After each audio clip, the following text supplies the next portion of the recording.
Hi అండి, అందరికీ నమస్తే. Welcome to SJN garden. ఈరోజు వీడియో ఏంటి అనేసి అంటే, మందారాలు ఎక్కువ పుయ్యాలి అనేసి అంటే, పెద్ద పెద్ద సైజులో పువ్వులు పుయ్యాలి, గుత్తులు గుత్తులుగా మొగ్గలు రావాలి అనేసి అంటే ఎలాంటి ఫెర్టిలైజర్ ఇవ్వాలి అనేది అయితే వీడియోలో చెప్తానండి. వీడియోని స్కిప్ చేయకుండా లాస్ట్ వరకు చూడండి. ఇప్పటి వరకు ఎవరైనా మన ఛానల్ని లైక్ చేయకపోతే లైక్ చేయండి, సబ్స్క్రైబ్ చేసుకోండి ప్లీజ్ ఫ్రెండ్. నన్నైతే సపోర్ట్ చేయండి. మీరు ఒక లైక్ ఇవ్వడం వల్ల యూట్యూబ్ అనేది ఈ వీడియోని వేరే వాళ్ళకి రికమెండ్ చేస్తుంది. అందువల్ల లైక్ ఇవ్వడం మాత్రం మర్చిపోకండి. లైక్ ఇచ్చి సబ్స్క్రైబ్ చేసుకొని నన్నైతే సపోర్ట్ చేయండి. మన గార్డెన్లో కొన్ని మందారాలు అయితే చూపిస్తానండి. మంచి కలర్లో పూస్తాయి, పెద్ద పెద్ద మొగ్గలు అయితే వస్తాయి అన్నమాట. నేను ఇచ్చే ఫెర్టిలైజర్ వల్ల రిజల్ట్ అనేది ఇంత చక్కగా ఉంటుందండి. మనము మొక్కల మొదట్లో ఫెర్టిలైజర్స్ కనుక మార్చి మార్చి ఇచ్చాము అనేసి అంటే రిజల్ట్ అనేది ఎంత బాగుంటుంది. ఎప్పుడు ఒకే రకం ఫెర్టిలైజర్ ఇవ్వకుండా మార్చి మార్చి ఇస్తూ ఉండాలి. నెలకు ఒకసారి మట్టిని లూజ్ చేస్తూ మొక్కల మొదట్లో అరటిపళ్ళతో తయారు చేసిన అంటే అరటిపళ్ళని ఎండబెట్టి పౌడర్లా చేసుకొని అది ఒకసారి ఇవ్వాలి. తర్వాత ఎగ్ పీల్స్ ఉంటాయి కదండి, ఎగ్ పీల్స్ పౌడర్ని ఒకసారి ఇవ్వాలి. అలాగా లిక్విడ్ ఫామ్లో కాకుండా ఘన రూపంలో కూడా ఇచ్చాము అనేసి అంటే అవి స్లో రిలీజ్ ఫెర్టిలైజర్గా పనిచేస్తాయి అన్నమాట. వాటితో పాటు మనం లిక్విడ్ ఫెర్టిలైజర్స్ కూడా ఇచ్చాము అనేసి అంటే రిజల్ట్ అనేది ఎంత బాగుంటుంది. పెద్ద పెద్ద సైజులో పువ్వులు అనేవి పోస్తాయి. కలర్ రావాలి అనేసి అంటే 1 లీటర్కి ఒక హాఫ్ స్పూన్ అంత కాఫీ పౌడర్ వేసి మొక్కలు మొదట్లో కనుక వేసాము అనేసి అంటే కలర్ మాత్రం చాలా బాగుంటుందండి. మనము నర్సరీలో కొన్నప్పుడు ఎలాంటి కలర్ అయితే వచ్చింది, మన గార్డెన్లోకి వచ్చినప్పుడు కూడా అలాంటి కలరే వస్తుంది. పెద్ద పెద్ద పువ్వులు పుయ్యాలి అనేసి అంటే మనం ఫెర్టిలైజర్స్ అనేవి ఇస్తూ ఉండాలి. అలాంటి ఫెర్టిలైజర్లో ఒక ఫెర్టిలైజర్ అనేది ఈ వీడియోలో చెప్తానండి. వీడియోని స్కిప్ చేయకుండా లాస్ట్ వరకు చూడండి. ఇలాగా గుత్తులు గుత్తులుగా పువ్వులు పుయ్యాలి. తర్వాత మనకి అనుకోకుండా పిండి నుండి పేనుబంక పట్టేస్తుందండి. అవి ఒకసారి మొక్కలకి పట్టాయి అనేసి అంటే స్టార్టింగ్లోనే పోగొట్టుకోవాలి. లేదు అనేసి అంటే మొక్కకు మొత్తం పాకేసి మొక్క చనిపోయే స్థితికి వచ్చేస్తుంది అనమాట. అలా కాకుండా రోజు మార్చి రోజు నీమ్ ఆయిల్ స్ప్రే చేస్తూ ఉండాలి. తర్వాత వేపాకులతో తయారు చేసిన కషాయాన్ని స్ప్రే చేస్తూ ఉన్నాము అనేసి అంటే ఎప్పుడు కూడా మనకి పిండిలన్నీ అనేది మన మొక్కలపై చేరదు. అలా చేరకుండా ఉన్నది అనేసి అంటే రిజల్ట్ అనేది ఎంత చక్కగా ఉంటుందన్నమాట. చూసారా, ఇప్పటి వరకు మన గార్డెన్లో పూసిన కొన్ని మందార పువ్వులను అయితే చూపించాను కదా. ఇప్పుడు ఏ ఫెర్టిలైజర్ చేసుకుందామో చూద్దాం రండి. ఇది మనకి ఆల్రెడీ తయారు చేసుకున్న ఫెర్టిలైజర్ అనమాట. ఈ ఫెర్టిలైజర్ని ఎలా తయారు చేసుకోవాలో మాటల రూపంలో చెప్తాను వినండి. మనము ఈ బకెట్లో కలెక్ట్ చేసిన వాటరు బియ్యం కడిగిన వాటర్ అండి. ఈ బియ్యం కడిగిన వాటర్లో ఎన్నో మనకి మొక్కకు కావలసిన ఎన్నో సూక్ష్మ పోషకాలు అనేవి ఉంటాయి అన్నమాట.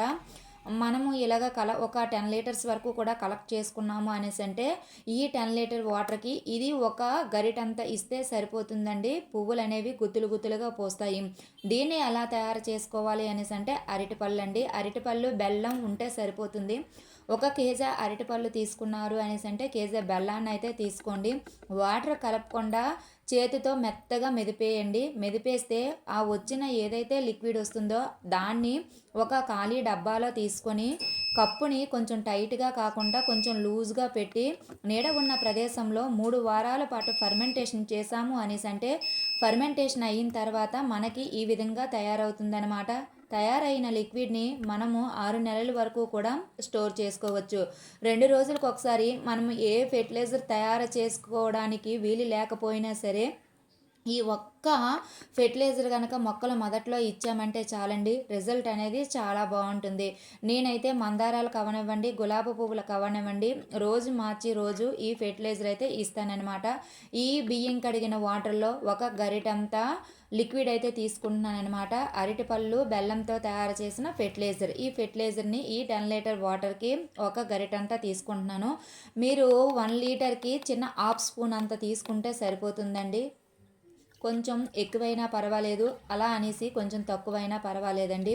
ఎక్కువైంది కదా మొక్క చనిపోతుందేమో, తక్కువైంది కదా పువ్వులు పుయ్యవేమో అనుకోనవసరం లేదండి. దీనికి మనం ఫర్మెంటేషన్ చేసే విధానం బట్టే ఈ రిజల్ట్ అనేది ఉంటుందన్నమాట. మళ్ళీ కప్పునైతే క్లోజ్ చేసి నీడ ఉన్న ప్రదేశంలో పెట్టేసాము అనేసి అంటే రోజు మార్చి రోజు మొక్కలకైతే వేసేసుకోవచ్చు. ఏదైతే లిక్విడ్ మనం వాటర్లో అదే బియ్యం కడిగిన నీళ్ళలో వేసామో అది కలిసిపోయేటట్టుగా మొత్తం చేతితో కలిపేసి మొక్కల మొదట్లో వేసేయడమేనండి.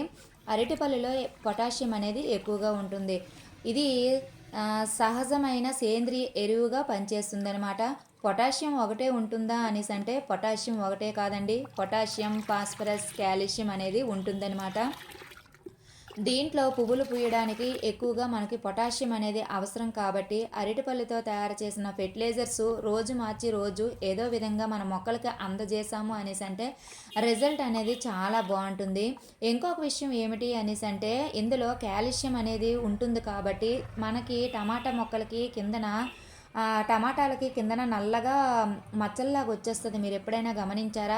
ఆ మచ్చలు రాకుండా ఉండడానికి ఈ అరటిపళ్ళు అనేవి చాలా బాగా ఉపయోగపడతాయండి. మీరు ఫెర్టిలైజర్స్ తయారు చేసుకున్నప్పుడు 2 అరటిపళ్ళు కనుక అందులో వేశారు అనేసి అంటే టమాటాల కింద నల్ల మచ్చలు వస్తాయి కదా, అవి రాకుండా ఉంటాయన్నమాట. ఇవి మనము కొమ్మల ద్వారా పెట్టాం కదా, అవన్నమాట. వీటికి ఒక మొగ్గ అయితే వచ్చింది, పువ్వు కూడా పూసింది. మీ అందరికీ గుర్తుందా? మళ్ళీ కూడా చిన్న మొగ్గ అయితే స్టార్ట్ అయ్యిందనమాట. చూడండి, దీన్నైతే మొగ్గొచ్చి పువ్వు వచ్చిన తర్వాత రీపాట్ అయితే చేసుకుందాము. ఇంకొక విషయం ఏమిటి అనేసి అంటే అరటిపళ్ళు ఎక్కువగా ఉండి మనము లోపల ఉండే అరటి పండుని తినేసి తొక్కలనేవి బయటను పారేయకుండా మనం ఎండలో ఎండబెట్టి పౌడర్లా చేసుకొని మొక్కలు మొదట్లో కనుక ఇచ్చాము అనేసి అంటే స్లో రిలీజ్ ఫెర్టిలైజర్గా పనిచేస్తుంది అన్నమాట. గుడ్డు పెంకులు ఉంటాయి కదండి, ఈ గుడ్డు పెంకులు కూడా పౌడర్లా తయారు చేసుకొని మొక్కలు మొదట్లో ఇచ్చాము అనేసి అంటే వాటిల్లో కూడా కాల్షియం అనేది అధికంగా ఉంటుంది గుడ్డు పెంకుల్లో. అది కూడా స్లో రిలీజ్ ఫెర్టిలైజర్గా పనిచేస్తుంది. ఒకవేళ ఇంకా ఎక్కువ అరటిపళ్ళు ఉన్నాయనుకోండి, చిన్న చిన్న ముక్కలుగా కట్ చేసి మొక్కల కుండీలలో అంటే కాండానికి కొంచెం దూరంగా పాతి పెట్టడం వల్ల నేలకు కావలసిన పోషకాలన్నీ అందుతాయి అన్నమాట. తరువాత మనము లిక్విడ్ ఫామ్లో చేయాలి అనేసి అనుకుంటే ఓన్లీ అరటిపళ్ళని తినేసి అరటిపళ్ళు తొక్కలు ఉంటాయి కదండి, ఆ తొక్కల్ని 1 లీటర్ వాటర్లో ఒక గుప్పెడంతా అరటిపళ్ళు తొక్కల్ని వేసి 2 నుంచి 3 రోజుల పాటు నానబెట్టి ఆ వాటర్ని మొక్కలు మొదట్లో పోస్తే వేగంగా మొక్క అనేది పెరుగుతుంది, రిజల్ట్ అనేది తొందరగా వస్తుందన్నమాట. వీటిని అంటే అరటిపళ్ళతో తయారు చేసిన ఫెర్టిలైజర్ కనుక రోజు మార్చి రోజు మన మొక్కలు మొదట్లో కనుక ఇచ్చాము అనేసి అంటే రిజల్ట్ అనేది ఇంత చక్కగా ఉంటుంది. మనకి కావలసిన పువ్వులు అనేవి చక్కగా పోస్తాయన్నమాట. ఇంకొక వీడియోతో మళ్ళీ కలుద్దామండి. ఈ వీడియో మీకు నచ్చిందని అనుకుంటున్నానండి. ఒకవేళ ఈ వీడియో కనుక మీకు నచ్చినట్లయితే ప్లీజ్ లైక్ చేయండి, ప్లీజ్ సబ్స్క్రైబ్ చేసుకోండి. ప్లీజ్ ఫ్రెండ్స్, నన్ను అయితే సపోర్ట్ చేయండి. ఎప్పుడు కూడా మళ్ళీ మళ్ళీ చెప్తున్నానండి, ఎప్పుడు కూడా ఒకే ఫెర్టిలైజర్ అనేది ఇవ్వకూడదు. ఎప్పుడు కూడా మార్చి మార్చి ఇస్తూ ఉండాలన్నమాట. ముఖ్యంగా మనకి గులాబీలకు అవ్వనివ్వండి, మందారాలకు అవ్వనివ్వండి, పిండి నల్లి పేనుబంక అనేది ఎక్కువగా పట్టేస్తుంది. అది రాకుండా చూసుకుంటూ ఉండాలన్నమాట. మరొక వీడియోతో మళ్ళీ కలుద్దాం.